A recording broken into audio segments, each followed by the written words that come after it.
Hello, bliss lovers. Welcome back to day 3 of the mini challenge here for raising your vibration and increasing your abundance.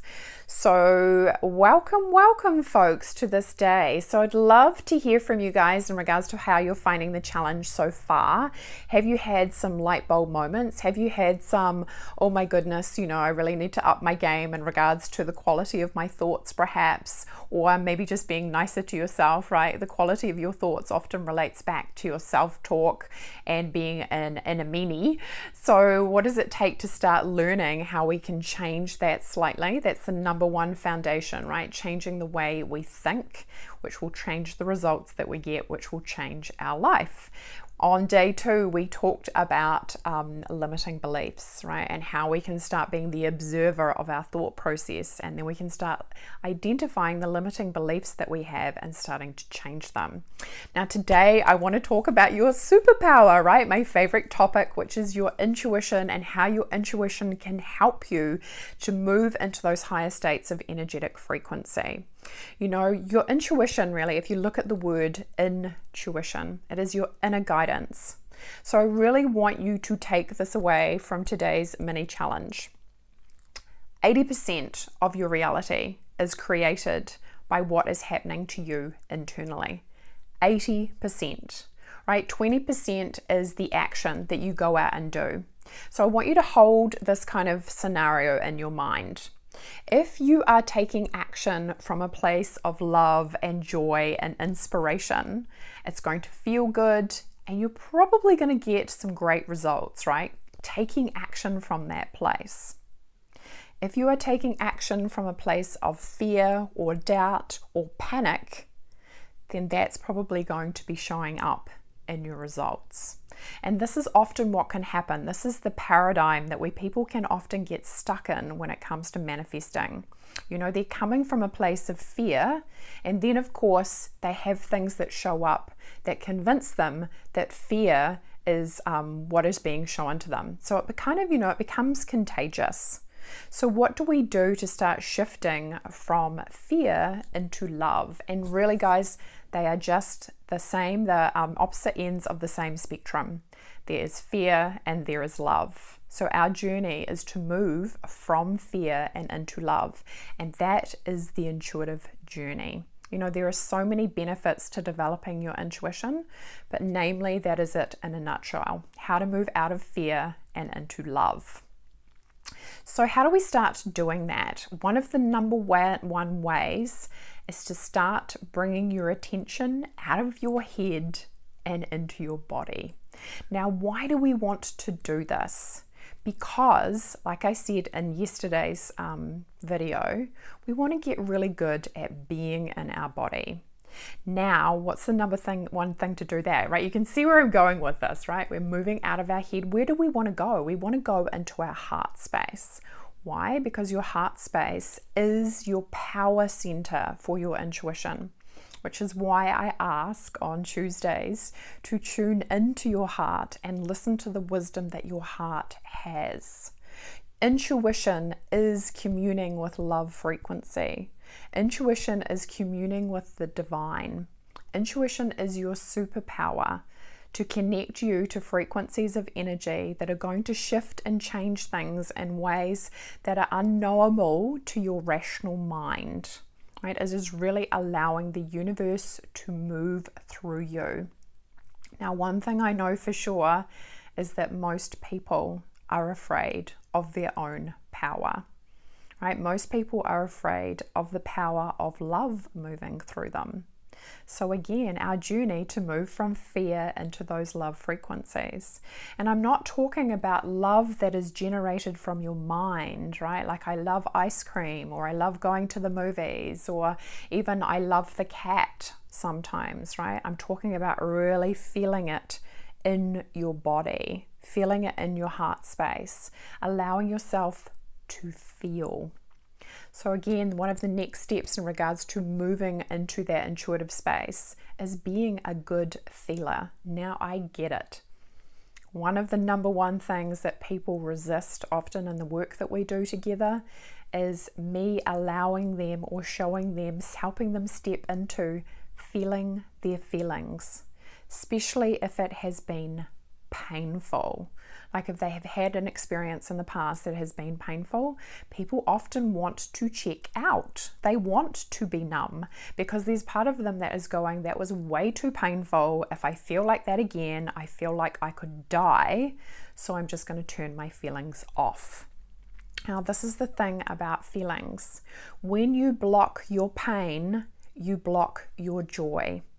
You cannot block feelings intermittently. You can't choose one and not block the other.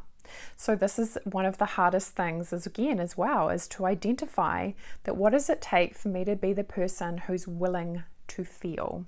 And how do we start doing that? We start bringing your attention into the heart. So this is a really, really simple process, but this is today's challenge, right? Is to activate the heart center and bring your attention and focus to it. So what I would love for you to do is just to take this time to go through this process. Now, it's called heart coherence. This is actually scientifically proven on so many different levels to help you lower your blood pressure, to bring you out of a state of stress, to bring you out of anxiety. It's called heart coherence. It's developed by the Heart Math Institute.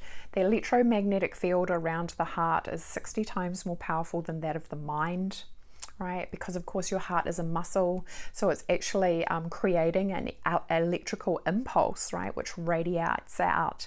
Once you start learning how to be aware of energy, and again, the heart is often the key point in regards to learning how to work with energy and your electromagnetic field and all of your auric fields, celestial fields, etc. Then what can happen, right, is it makes it easier to open up your energetic field. When it's easier to be in an expanded energy, like I said yesterday, it's easier to receive all good things in your life. It's easier to manifest, right? You can think about something and it will show up. You can ask a question, what's it going to take to manifest this? And it shows up quickly. You know, I teach my clients how to do this. So what does it take to be in that state of being the person who's choosing to move out of their head and into their body to learn how to feel? This is a really simple process. So I'll just get you to briefly, if you're in a safe place to do so, I'll get you to briefly close your eyes and place your hand on your heart. I just have to be aware of my microphone, so apologies if I bump that. But just taking a nice big deep breath and gently closing your eyes. And just start taking some deep breaths.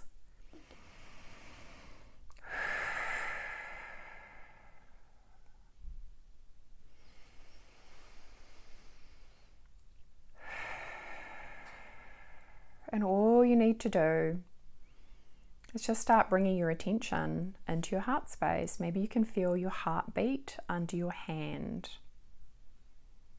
Now, what I always love to do is see light around your heart, right? See your heart flooded with light. You know, when I talk about light, I'm talking about light frequency. I'm talking about the frequency that is love or above. So flooding your heart with light. You know, your heart loves your attention. Your body loves your attention. So if you're prepared to be the person who gives the attention and to feel how your heart is feeling. So taking those nice big deep breaths, feeling your heartbeat under your hand, sending some light into your heart space. And you may have noticed, right, that maybe your pulse is decreased already. This is one of the fastest ways to become present. And what you need to do in this moment is to actually think of something that you are really grateful for.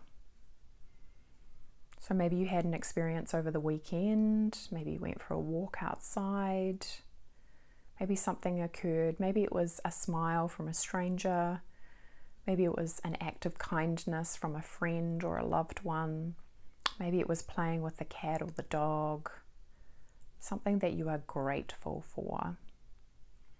And just start thinking about all those feelings. And really starting to supercharge it so you can feel the energy of gratitude moving through your heart space. It's like you're turning the dial up so you can feel it moving through your body. So what you're actually doing right now is you're instructing your brain to create the chemical and that joyful feeling to move through your body. So this is how we're starting to take back our ability to create what it is that we want. We're putting ourselves in the driving seat. We're being the person who's choosing to be powerful, choosing where your energy is going to go, choosing the direction you want your emotional state to go. So thinking of that time, that situation, maybe it's just a warm sunny day, or feeling the sun on your back, or maybe you had a beautiful meal with your family. Allowing yourself to think of that experience and really enjoy it.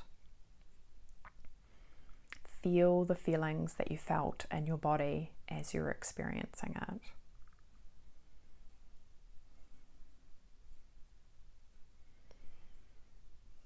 And take some nice, big, deep breaths.